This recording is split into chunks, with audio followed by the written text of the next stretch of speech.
Subscribe to Mufti Tariq Online and press the bell icon for more videos. السلام علیکم ورحمۃ اللہ۔ سامعین مکرم، ایسی عورت چاہے 1000 مرتبہ ہی کیوں نہ نہا لے، وہ گھنٹوں شاور کے نیچے کھڑی رہے، پانی بہاتی رہے، اگر اس کے اوپر غسل فرض تھا، وہ عورت ناپاک تھی تو ناپاک ہی رہے گی، اسے طہارت حاصل نہیں ہو سکے گی۔ تو غسل کے حوالے سے یہ جو غلطی ہے، یہ آج کل کی خواتین میں انتہائی عام ہو چکی ہے۔ بہت ساری خواتین ایسی ہیں جو یہ غلطی کرتی ہیں اور اس غلطی کی وجہ سے وہ ناپاک ہی رہتی ہیں، لیکن وہ یہ سمجھتی ہیں کہ شاید ہم نے غسل کر لیا، ہم نے نہا لیا، ہمیں پاکی حاصل ہو چکی ہے، اب ہم نماز بھی پڑھ سکتی ہیں، قرآن کریم کی تلاوت بھی کر سکتی ہیں، مگر حقیقت میں وہ ناپاک ہی ہوتی ہیں، انہیں طہارت حاصل نہیں ہوتی۔ یہ ایک انتہائی افسوسناک بات ہے کہ خواتین پاکی یا ناپاکی کے مسائل سے اتنی غفلت برتتی ہیں کہ انہیں معلوم ہی نہیں ہوتا کہ ہمارا غسل ہوا ہے، ہم پاک ہوئی ہیں یا کہ نہیں۔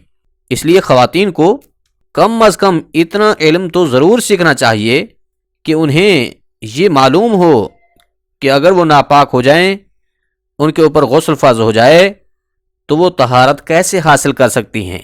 تو پاکی یا ناپاکی کے جو بنیادی مسائل ہیں، خواتین کو یہ معلوم ہونا انتہائی ضروری ہے۔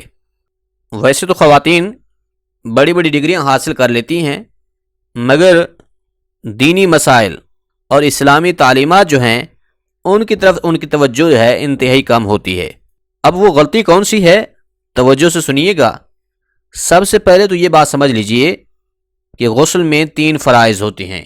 نمبر 1 پر ہے کلی کرنا، دوسرا فرض ہے ناک کی نرم ہڈی تک پانی چڑھانا، تیسرا نمبر پر ہے پورے بدن پر، پورے جسم پر پانی بہانا، حتیٰ کہ جسم کا کوئی حصہ بال برابر بھی خشک نہ رہ جائے۔ اگر جسم کا کوئی حصہ بال برابر خشک رہ گیا تو آپ کو طہارت حاصل نہیں ہو سکے گی، آپ ناپاک تھے، ناپاک ہی رہیں گے۔ تو یہ غسل کے 3 فرائض ہیں جن کا مکمل کرنا غسل کے درست ہونے کے لیے ضروری ہے۔ اب یہ سمجھیے گا کہ آج کل یہ جو 2 چیزیں ہیں جو کہ ہر گھر میں موجود ہیں، تقریباً ہر عورت ان کا استعمال کرتی ہے، بہت ہی کم خواتین ایسی ہوں گی کہ جو یہ 2 چیزیں استعمال نہیں کرتی ہوں گی، ورنہ اکثر خواتین ان چیزوں کا استعمال کرتی ہیں۔ بالخصوص جو نوجوان لڑکیاں ہیں، جو ینگ جنریشن ہے، وہ تو یہ چیزیں ضرور ہی استعمال کرتی ہیں۔ کون کون سی ہیں؟ نمبر 1 پر ہے لپسٹک، دوسرے نمبر پر ہے نیل پالش۔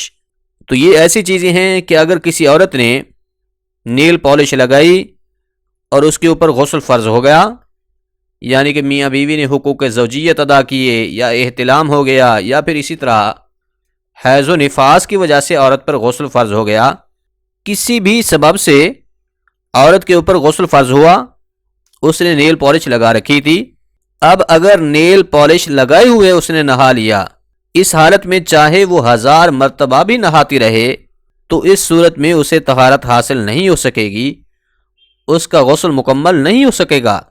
کیوں؟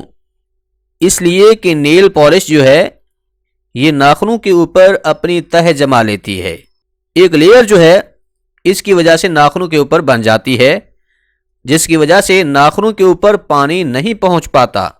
اب غسل کا جو تیسرا فرض تھا وہ تھا پورے بدن پر پانی اس طرح سے بہانا کہ جسم کا کوئی بھی حصہ ایک بال برابر خشک نہ رہنے پائے۔ جب پانی ناخنوں کے اوپر نہیں پہنچ پائے گا تو پھر غسل کا جو تیسرا فرض ہے وہ ادا نہیں ہو سکے گا، جس کی وجہ سے غسل نہیں ہوگا۔ اب ایسی لپسٹک بھی مارکیٹ میں آ چکی ہیں جو کہ واٹر پروف ہیں، ان کو لگا کر اگر کوئی چیز کھائیں پئیں یا پھر جو ہے وہ ان کے اوپر پانی چلا جائے تو اس صورت میں وہ لپسٹک اترتی ہی نہیں ہے، یعنی کہ ہونٹوں کے اوپر وہ باقاعدہ اپنی لیئر بنا لیتی ہے، جب تک اس کو ریموو نہ کریں یا پھر اس کو اتاریں نہیں تب تک وہ اترتی نہیں ہے۔ اگر اس طرح کی لپسٹک یا پھر نیل پالش کسی عورت نے لگائی اور اس کے اوپر غسل فرض ہو گیا، وہ ناپاک ہو گئی، چاہے وہ 1000 مرتبہ غسل کرتی رہے، اس صورت میں جب تک اس کو اتارے گی نہیں اس کا غسل مکمل نہیں ہوگا۔ وہ پاک نہیں ہوگی، ناپاک تھی ناپاک ہی رہے گی جب تک وہ نیل پالش یا لپسٹک کو اتار کر غسل نہیں کرے گی، اس کا غسل نہیں ہوگا۔